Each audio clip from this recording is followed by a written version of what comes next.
Good morning, everyone, and welcome to this beautiful little slice of the western US. I'm in southern Utah here. I drove here last night through a blizzard, actually.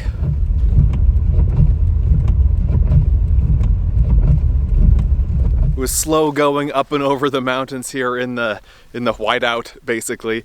But I'm happy to be here. I camped a couple miles down the road. This place is called Horsebench Reservoir.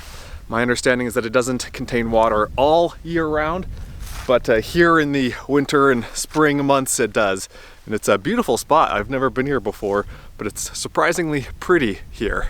I'm just south of the town of Green River, Utah, and I'm gonna continue to drive south here today. I'm only a couple miles from where I had planned on starting the day, but I had to stop and show you guys this beautiful spot.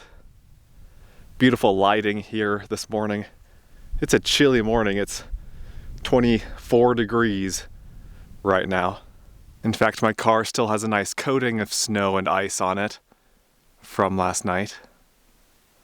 Let's hop back in, warm up a little bit, drive a couple miles down the road to the first main destination of the day.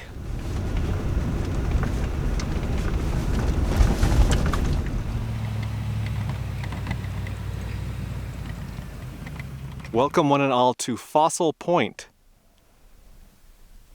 This is a semi-developed little area here. There is one picnic table with pavilion and nothing else except for this little plateau here and these boulders coming down from it. It's my understanding that there are fossils down among the boulders here at the base close to the parking area, but I'm headed for the top of this thing here. So to get there, I'm gonna go far to the left and then hang a right, then go back up that way to the top. And we'll explore the boulders here near the parking area at the end once I'm done up at the top there.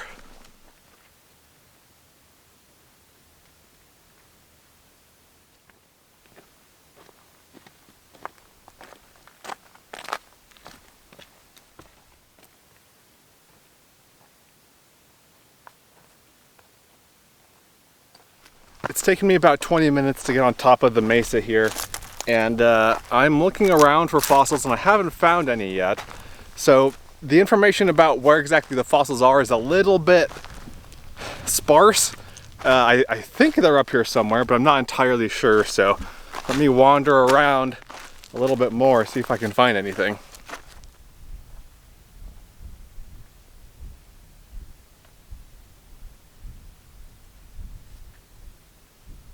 Well, no luck up here. I've wandered around here for a little while and haven't been able to find anything.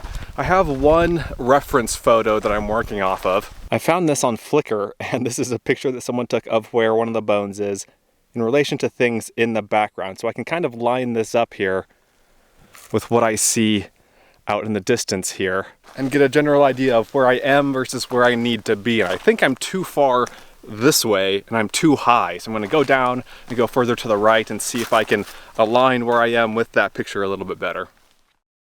After another 15 minutes or so of forensic explorology here, I think I've figured out where the fossils are. I think it's right in front of me here. I think this little point of rocks is this little point of rocks. Let's get a little bit closer and see if I'm right. Okay, this indeed is what I was looking for. One of the things I was looking for. So, this is where a large bone was. This was a brachiosaur bone, I believe. That's the family that dinosaurs like brontosaurs are in, brontosauruses. And, I mean, seeing this in person just really hits home how gigantic these things were. I mean, this, I don't know what bone this was, but for scale, here's my hand, and that is just huge. And then right behind that, I think these are dinosaur bones that are still there. These are dinosaur bones in situ. Again, here's my hand for scale. These are much smaller.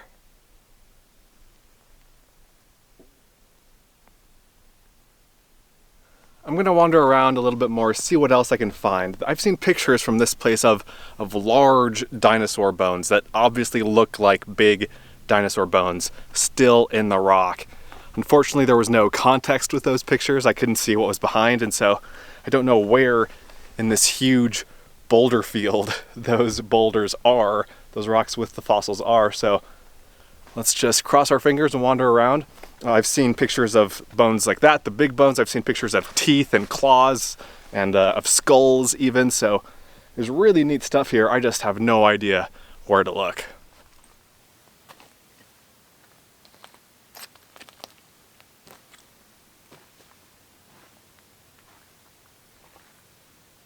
After another 15 minutes of searching, I found these. I saw someone post a picture of these online. These are cross sections of long bones. That is so cool. This was a dinosaur. This was a living thing. That is incredible. All right, this is what I saw a picture of. This is what I wanted to see. And someone else just pulled up, another truck just pulled up, so you might hear some other voices in the background here, but that is a bone. That is a dinosaur bone. I mean, very clearly a dinosaur bone. And it goes without saying that you are not allowed to remove bones here. It is highly illegal. That is so cool. Here's a closer look at the structure of the fossil here.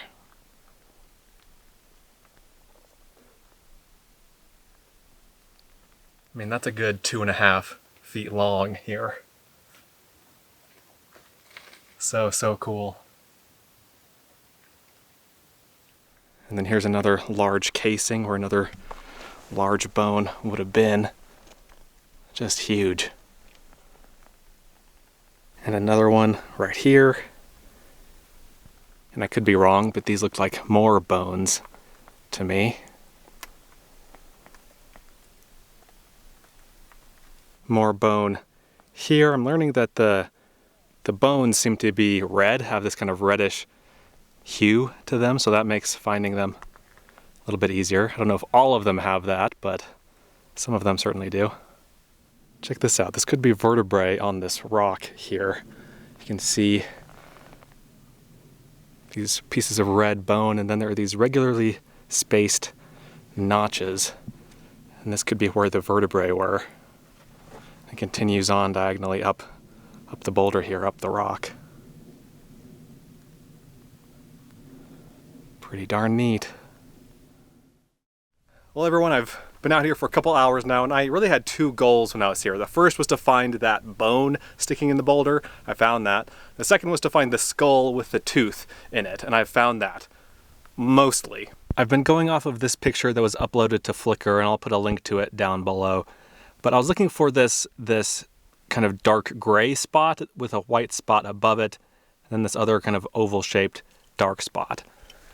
And that's what I found. I found the dark spot with the white above it, and then over to the side, that other oval, dark-shaped spot.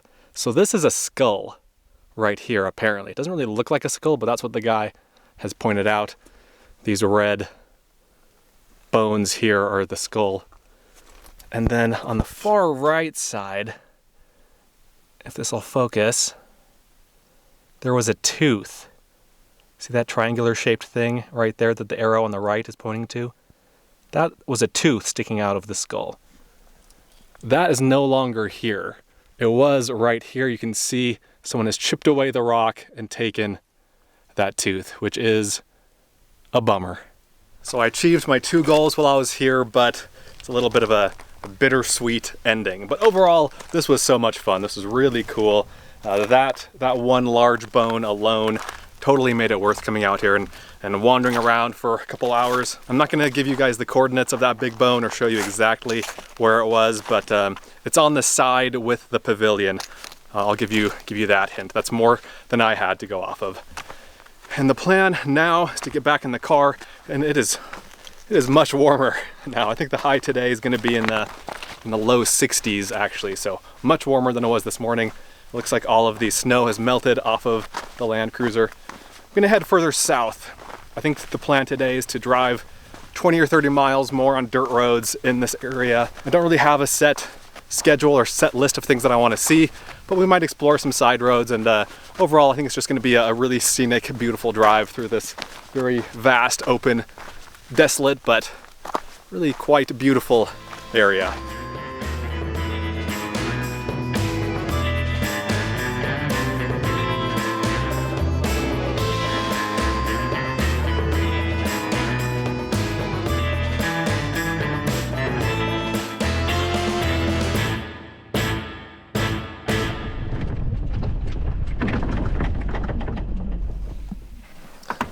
So the first thing that's caught my attention here, about 11 miles south of Fossil Point, is a series of sand dunes. There's a row of dunes up against the slope over here in front of me. I came down through this little canyon over here, and I looked over to the left as I was driving, and I saw these just piles of sand over here. So I think I'm gonna go check them out.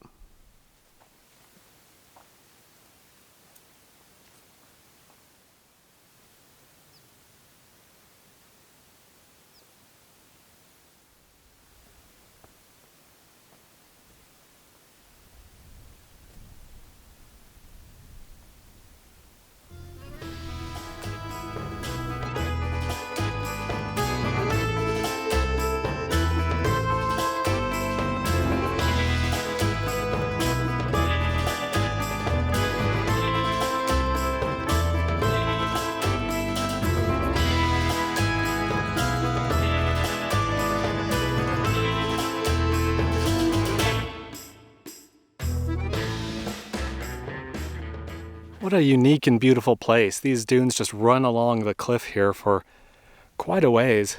I came up, I climbed up right over here, and here's looking out. This is looking east toward Moab.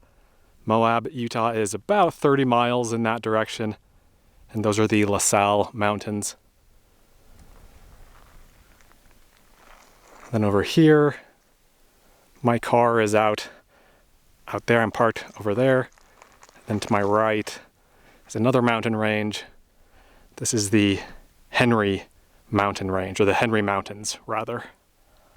I didn't really have any point in coming here except that I wanted to see them. I wanted to get up close and personal with these dunes here, and mission accomplished. I don't think that these have a name. I looked at the USGS topographical map that I downloaded to my phone, and it doesn't even show that there are sand dunes here. So interesting spot, pretty obscure. Beautiful views, neat little geological wonder here. I'm now gonna head back down to the car, and I think my next stop from looking at the map is another handful of miles in this direction to the south. There's a river that I wanna check out. There are two rivers actually. The first one is smaller, so let's go to that one first, and we'll go on from there. This is the San Rafael River. This is a 90-mile long river through central Utah, and it is a muddy trickle, but that's pretty good for these parts. Running water in the desert is always an amazing thing to me, and this is the smaller of the two rivers that I wanted to show you guys. The second is much larger and more well-known, and that's where we're headed next.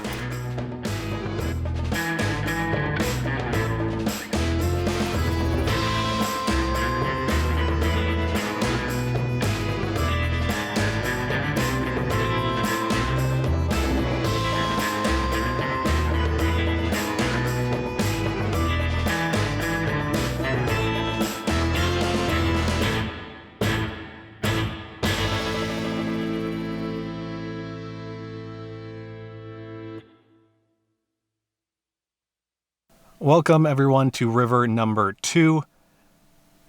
This is the Green River. This is I think it's the largest tributary of the Colorado River, or at least one of them, one of the major tributaries of the Colorado.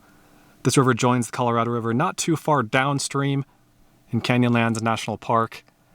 I found this great little viewpoint here that you can drive to. You can't drive beyond this. Everything beyond this little circle where I am here is wilderness area, so no driving beyond this section, but really pretty spot. This place is called Trin-Alcove Bend Overlook because this big bend in the river here is called Trin-Alcove Bend. And it is called the Green River, and in person it does definitely have a green tinge, a green tint to it. I don't know if that comes through in the camera, but that is definitely green water down in there. And so, like I said, downstream from here, the Green River joins the Colorado River in Canyonlands National Park. Upstream of here, a couple hundred miles or so, in Wyoming, is where I live. So I live right next to the town of Green River, Wyoming. Green River, Utah, the town of Green River, Utah is near where I started the video today. But if you go north a couple hundred miles, you get to Green River, Wyoming, and that's my neck of the woods. And I've actually hiked along the river here, the Green River, near its source in the Wind River Range in kind of central, well, west central Wyoming. Absolutely incredible country, beautiful scenery. I'll put a link to that video down below. I think it's the video where I climbed the highest mountain in Wyoming. But for the first part of that video, I hike along the headwaters of the Green River, and it's just absolutely spectacular. And you might have heard the name John Wesley Powell. He was the guy that led the first expedition to float down the Colorado River through the Grand Canyon. His expedition actually started on the Green River. More specifically, they started at what is now the town of Green River in Wyoming. So they started there, and if we had been at this spot here 100 and however many years ago, we would have been able to see them float down the Green River en route to the Colorado River downstream here. And today in the town of Green River, there's an island called Expedition Island, and it's named after their expedition. And so today it's a park, really pretty park on the island in the Green River. Definitely a neat place, definitely a pretty place. I'll go there in a future video and show it to you guys. But for now, it's getting a little bit later in the day and I'm tired. I might drive around a little bit more and explore a little bit more off camera, but I think we'll meet back up again when I find a campsite for the night. And here is tonight's campsite. Not all that great, not all that interesting, at least in this direction. But let me show you what's in the other direction. This is Horseshoe Canyon.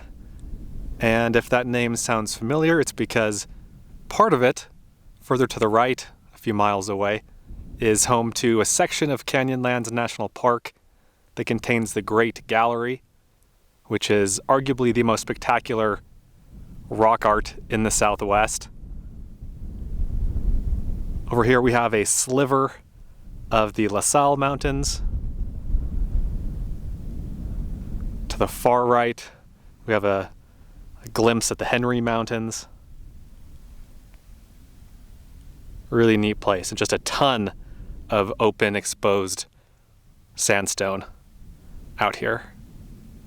And I'm a few minutes from camp. I walked down the slope here. You can see my car right in the middle there. So this isn't the view right from camp, but it's still pretty good from up there. If you do want to see more of Horseshoe Canyon, of the rock art there, I'll put a link to that video down below. I was there several years ago. Really spectacular stuff. And I'm now heading back to the car. I'm gonna enjoy the last hour or two of daylight that I have here. Just a beautiful day. Warm, not too hot, not too cold, just perfect. I hope you enjoyed seeing those dinosaur bones this morning. Had a lot of fun exploring that area, and I was glad I was able to find some neat things to show you guys. And this area, this vast stretch of desert that I've been driving through here, it's just so big. There are so many side roads leading off of the main roads that I've been driving down, and so much to see, so much to do. This area is definitely worth a visit and a revisit and another revisit and another revisit. Just awesome stuff. Thanks for watching. Let me know what you think. Let me know what your favorite part was. Let me know if you have any questions. I'll see you in the next one. Be sure to check out Adventure Know-How, my new site, where you can gain access to a map of all of my free campsites, plus monthly bonus videos that you won't find anywhere else. Learn more at adventureknowhow.com. And for links to everything else SUV RVing related, visit suvrving.com. Links to these sites and more will be in the video description.